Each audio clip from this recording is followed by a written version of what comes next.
And now we have factoring sum and difference of two cubes. So in factoring a sum and difference of two cubes, we develop the patterns.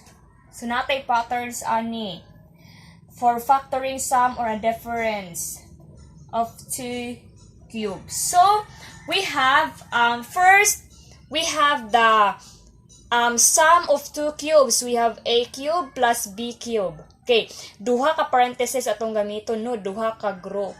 So ang isa ka group is a small small parentheses lang siya. First, we are going to find the cube root of our first term and second term. Cube root niya. So what is the cube root of a cube and b cube? The cube root of a cube is a because a times a times a is a. That's why it is a. And the cube root of b is b. The cube root of b, kani siya, si b. Then, we are going to follow the sign plus. Since this is a sum of two cubes, so sa first group na to, the cube root of the first and second term, kay ang sign na to ang gamiton is plus, positive. So, we have a plus b. Next group, kay a bigger na nga parentheses. So, first, na naman tayo kung ano, cube root of our first and second term. So, atuwa na ni siyang i-focus. Focus sa talinhi. So, we are going to write the square of our first term. Mao ni siya, square na to. Then, minus atong gamiton sunod, kay opposite sign siya sa ato ang given. Kung given na to diri is sum, so means positive, sa diri na to nga second parentheses, ang next nga sign gamiton diri is opposite sign. That's why it's minus. Then, minus. Then, first term times the second term. So, i-times nimo si first term o si second term, a times b, that is ab. Then, i-plus nimo ang square sa second term. So, b squared, that is b squared. Okay. Another, the same pattern sa ato ang kuan, difference of two cubes. We are to find the cube root of first term and second term. So, we have a and b. Then, minus atong gamiton kay follow na to ang sign. Then, in the second term, in the second parenthesis, the square of our first term, a squared. Then, the opposite sign, so we use plus sign. Then, the product of first term and second term, AB. So, AB, then add the square of our second term. B times B, that is B squared. Okay, so we have our example, x cubed minus 8. So, we have x cubed minus 8. Again, we are going to make two parentheses, small and a big one. Then, what is the cube root of x? The cube root of x is x. X times x times x is x cubed. Then, follow the minus sign. What is the cube root of 8?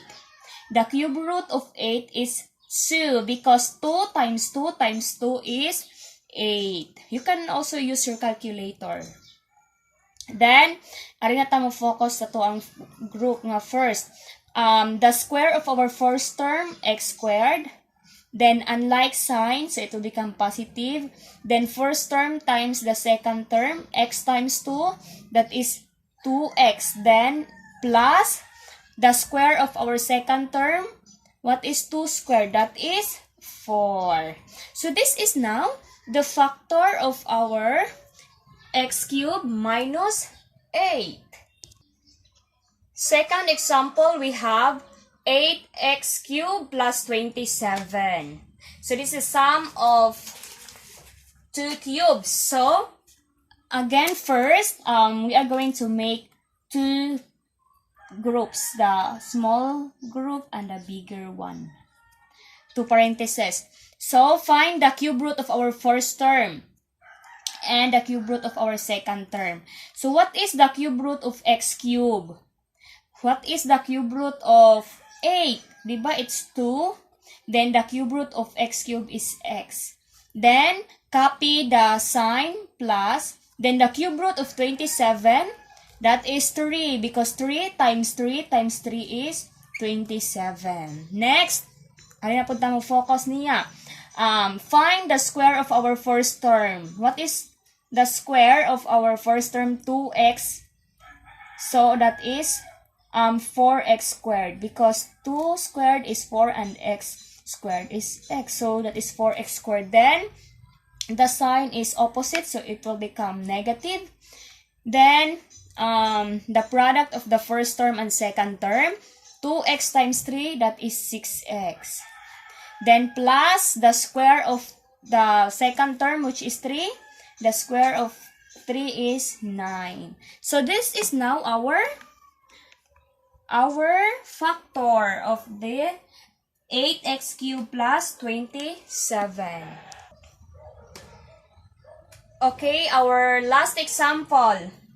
We have 125x cubed minus 27y cubed.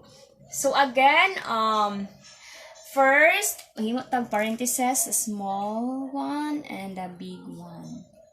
Then find the cube root of the first term and the second term. So what is the cube root of 125x cubed?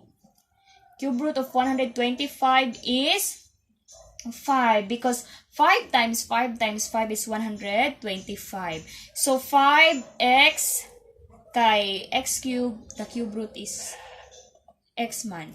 Then copy minus sign. So what is the cube root of 27y cubed? 27 is 3 and y cubed is y. So we have now 5x minus 3y. Then here, our first term, we are going to square. What is our first term? 5x. So square na to, that is 25x squared. Then, since this is minus sign, it will become positive, plus sign here. Kay opposite sign. Then, the product of first term and second term, 5x times 3y, that is 15xy. Dayon, i-add na to ang square sa second term. What is 3y squared? That is 9y squared. 9y squared. Okay? So, that's it lang. Ako itarong og suwat diri. Ang kanisiya. 25x cubed plus 15xy plus 9y squared. Para maklaro kay murag gamay ra ni. Okay, kana ra.